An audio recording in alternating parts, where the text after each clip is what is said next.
live on the line with Dean Kelly.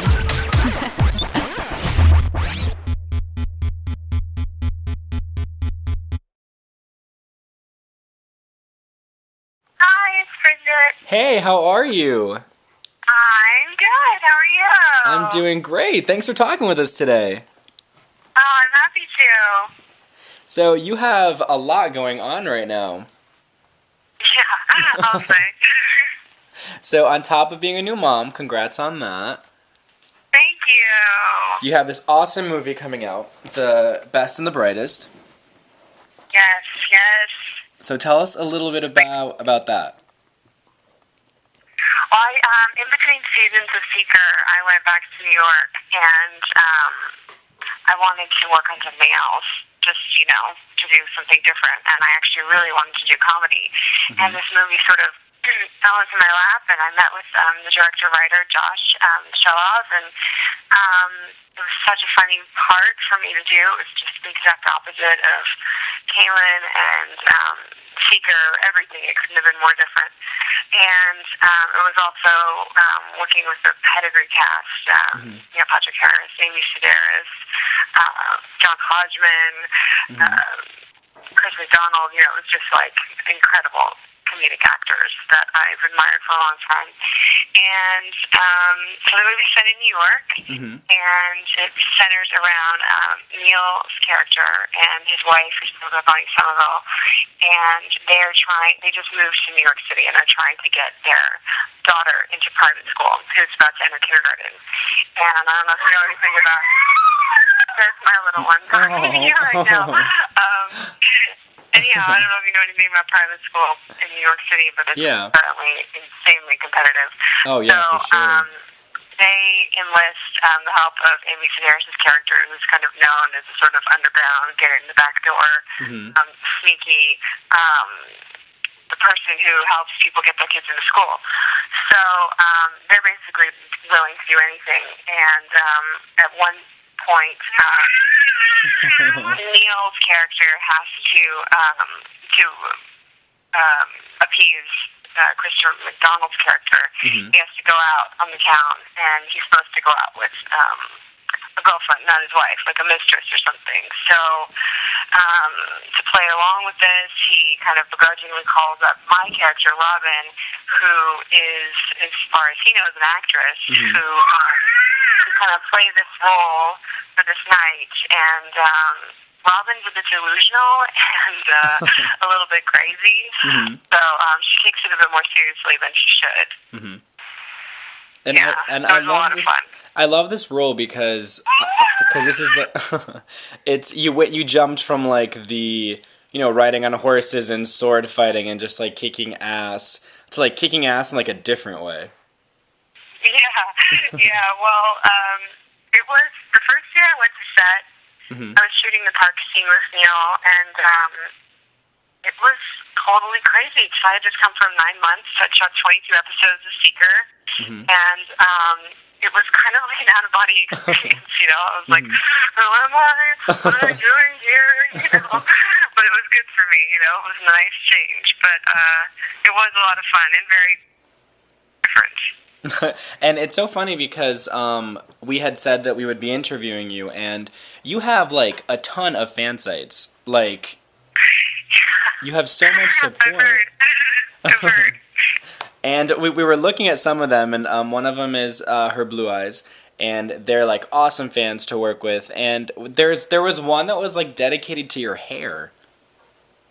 What? Yeah, like, what is that? I mean, obviously you have great hair, but, like, I don't know of anybody else that has, like, a fan site for their hair besides maybe you and Justin Bieber.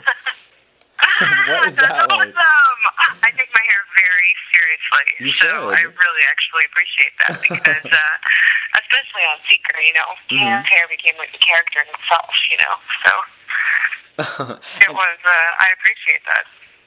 Definitely, and you definitely you're good about keeping in touch with your fans. You're very up on Twitter, which is awesome. Is it hard to kind of keep in touch with them?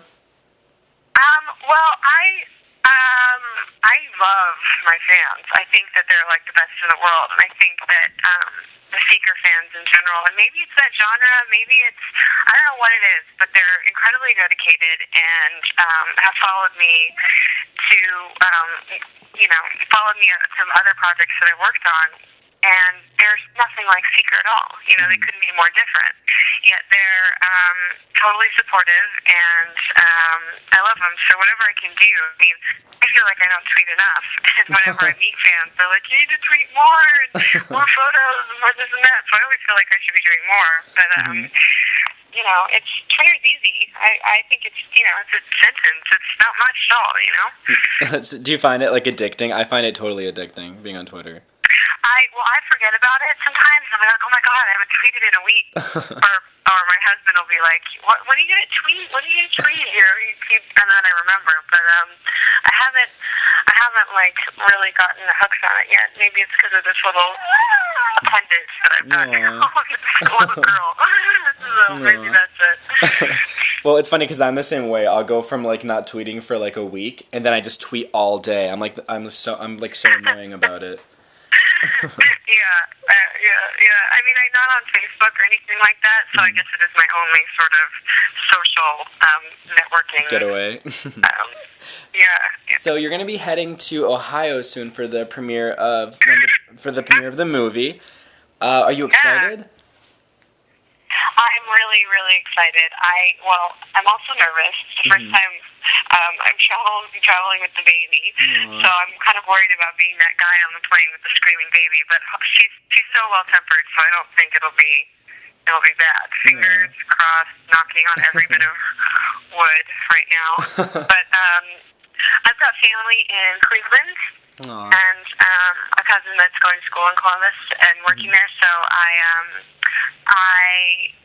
am going to be able to see them as well. So it's a kind of a double whammy trip for us, so it's really great.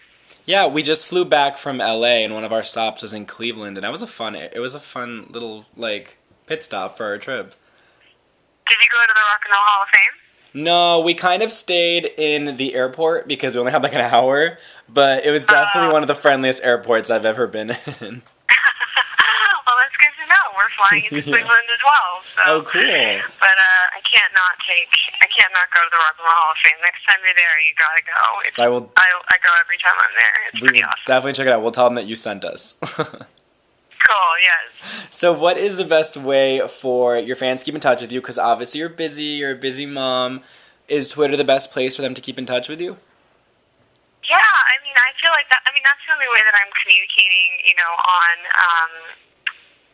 Twitter. I just did a fundraiser again for this musical that I'm producing, and on Kickstarter, and that finished a while back. And I Skyped with 20 fans that bid on, that helped support the show and make it happen. So I've actually gotten to talk to a lot of people that way, and I'm sure we'll do another fundraiser the next show that comes around. And at first it was like, oh my gosh, I've got so many people to Skype with.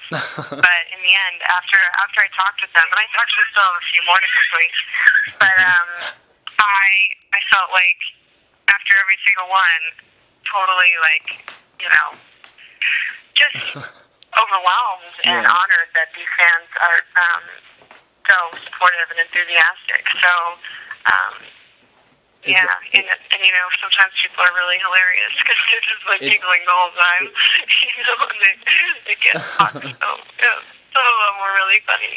But, how else? I also have my mom and my sister in Encinitas. They help me with my fan mail. So people can send me fan mail to that address. And they help manage that for me. And then if people send me a photo and, self-addressed, yada, yada, yada, I always send them back. So that's awesome. That's awesome. Yeah. So I'm actually going to tweet you right after this interview because your fans are so great to work with and they're so funny and so awesome. So if you do get a chance, definitely follow me back. Okay, cool. All right. Thank you so much for talking with us today. Good luck with everything. Congrats on the baby, everything. Have fun at the premiere. I will. I hope we have a good turnout. We'll definitely support it, and we look forward to seeing it. Awesome. Thank you so much. Thank you so much. Have a good one.